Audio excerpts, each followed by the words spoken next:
اسلام ایک نظر میں عقیدہ توحید، کلمہ طیبہ لا الہ الا اللہ محمد رسول اللہ، ایمانیات، تقدیر، کتابیں، فرشتے، آخرت، رسالت، توحید، عبادات، نماز، روزہ، حج، زکوٰۃ، اخلاقیات، تقوی، عفت و پاکبازی، حیا و شرم، خوش کلامی، بہادری، خودداری، عدل و انصاف، ایثار، استقامت، استقلال، تواضع و انکساری، دریادلی، صبر و شکر، بردباری، علم، نرمی، توکل، سچ، معاشرت، ملک، شہر، صفائی و ستھرائی، محلہ، جانور، پڑوسی، والدین، قریبی رشتہ دار، نکاح، حقوق زوجین، مہر، رضاعت، طلاق، معاملات، زراعت، اجارہ، عاریت، امانت، قرض، وراثت، وصیت، ہبہ، رہن، مضاربت، شراکت، تجارت، اسلامی ریاست، جہاد، فوج، دفاع، خارجی امور، امن و امان، امور داخلہ، پولیس، بیت المال، نظام قضاء، عدالتیں، زکوٰۃ کی ادائیگی، نماز کی پابندی، بری باتوں سے روکنا، اچھی باتوں کا حکم۔ اسلام ایک مکمل ضابطۂ حیات ہے۔ مسلمان ہونے کے درجے، مسلمان اور مومن میں فرق۔ وہ منہ پر کہتے ہیں کہ ہم مطیع فرمان ہیں، مگر جب تمہارے پاس سے نکلتے ہیں تو ان میں سے ایک گروہ راتوں کو جمع ہو کر تمہاری باتوں کے خلاف مشورے کرتا ہے۔ اللہ ان کی یہ ساری سرگوشیاں لکھ رہا ہے، تم ان کی پرواہ نہ کرو اور اللہ پر بھروسہ رکھو، وہی بھروسہ کے لیے کافی ہے۔ یہ لوگ کہتے ہیں کہ ہم ایمان لائے اللہ اور رسول پر اور ہم نے اطاعت قبول کی، مگر اس کے بعد ان میں سے ایک گروہ اطاعت سے منہ موڑ جاتا ہے۔ ایسے لوگ ہرگز مومن نہیں ہیں۔ جب ان کو بلایا جاتا ہے اللہ اور رسول کی طرف تاکہ رسول ان کے آپس کے مقدمے کا فیصلہ کرے، تو ان میں سے ایک فریق کترا جاتا ہے۔ البتہ اگر حق ان کی موافقت میں ہو تو رسول کے پاس بڑے اطاعت کیش بن کر آ جاتے ہیں۔ کیا ان کے دلوں کو منافقت کا روگ لگا ہوا ہے؟ کیا یہ شک میں پڑے ہوئے ہیں؟ کیا ان کو یہ خوف ہے کہ اللہ اور اس کا رسول ان پر ظلم کرے گا؟ اصل بات یہ ہے کہ ظالم تو یہ لوگ خود ہیں۔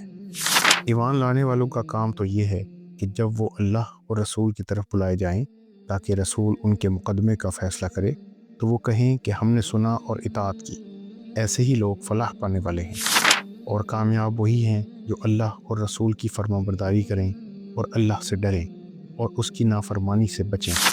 ہماری آیات پر تو وہ لوگ ایمان لاتے ہیں جنہیں یہ آیات سنا کر جب نصیحت کی جاتی ہے تو سجدے میں گر پڑتے ہیں اور اپنے رب کی حمد کے ساتھ اس کی تسبیح کرتے ہیں اور تکبر نہیں کرتے۔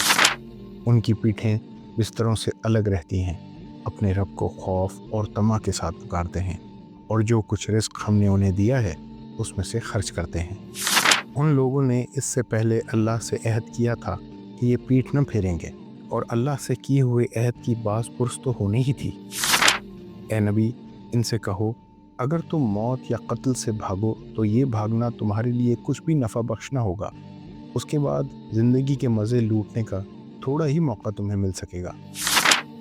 ان سے کہو کون ہے جو تمہیں اللہ سے بچا سکتا ہو اگر وہ تمہیں نقصان پہنچانا چاہے، اور کون اس کی رحمت کو روک سکتا ہے اگر وہ تم پر مہربانی کرنا چاہے۔ اللہ کے مقابلے میں تو یہ لوگ کوئی حامی و مددگار نہیں پا سکتے ہیں۔ اللہ تم میں سے ان لوگوں کو خوب جانتا ہے جو جنگ کے کام میں رکاوٹیں ڈالنے والے ہیں، جو اپنے بھائیوں سے کہتے ہیں کہ آؤ ہماری طرف، جو لڑائی میں حصہ لیتے بھی ہیں تو بس نام گنانے کو، جو تمہارا ساتھ دینے میں سخت بخیل ہیں۔ خطرے کا وقت آ جائے تو اس طرح دیدے پھرا پھرا کر تمہاری طرف دیکھتے ہیں جیسے کسی مرنے والے پر غشی طاری ہو رہی ہو، مگر جب خطرہ گزر جاتا ہے تو یہی لوگ فائدوں کے حریص بن کر قینچی کی طرح چلتی ہوئی زبانیں لیے تمہارے استقبال کو آ جاتے ہیں۔ یہ لوگ ہرگز ایمان نہیں لائے، اسی لیے اللہ نے ان کے سارے اعمال ضائع کر دیے، اور ایسا کرنا اللہ کے لیے بہت آسان ہے۔ یہ بدوی کہتے ہیں کہ ہم ایمان لائے۔ ان سے کہو تم ایمان نہیں لائے بلکہ یوں کہو کہ ہم مطیع ہو گئے ہیں۔ ایمان ابھی تمہارے دلوں میں داخل نہیں ہوا ہے۔ اگر تم اللہ اور اس کے رسول کی فرما برداری اختیار کر لو تو وہ تمہارے اعمال کے اجر میں کوئی کمی نہ کرے گا۔ یقیناً اللہ بڑا درگزر کرنے والا اور رحیم ہے۔